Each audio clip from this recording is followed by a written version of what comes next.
I'm sorry. You're good. You're good. In business, one thing I find interesting is how people, not even in business, just in life in general, is how people seek counsel, how they pick the friends and people around them.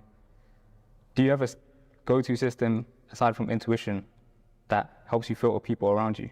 Of course. In the multitude of counsel, there's wisdom. So you just have to know who you're asking advice from and for what reason.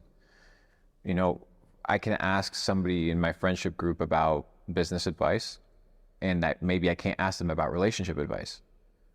But maybe somebody I can ask about relationship advice and not about travel advice or about watches, or different friends for different people and different information from different people. Most people don't have the credentials to back up their thoughts, and ego hubris gives you the confidence that makes you feel like your thought is worth something when most thoughts are actually worthless. That's why when you say something out loud that you were thinking about, you're like, okay, well, that was kind of dumb. Or that joke actually wasn't that funny. Because sometimes we think things that are not real. And many times we want to give advice about things that we shouldn't be giving advice about. That's why most people, everybody should question what I say. Anything that anybody says should be questioned and examined, because there can be a lot of nonsense inside of any vertical.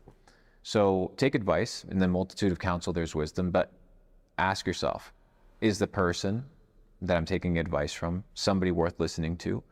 Is this person living the life or has done what I want to do? And do they have the expertise and pedigree and experience to actually give me this information and advice? And if the answer is no, then don't listen to them. If the answer is yes, take it, analyze it, and act. Yeah, because I recently made a video on the same thing, talking about how it's very important to develop the skill of critically thinking and not just taking on the opinions of your favorite influences and regurgitating the opinion, and not thinking for yourself. I did it. But with that same level of responsibility, you now can dictate what? Your behaviors. So just start inputting positive behaviors, man. Yeah, accountability, I think, is the most important and common trait I've found amongst high performers.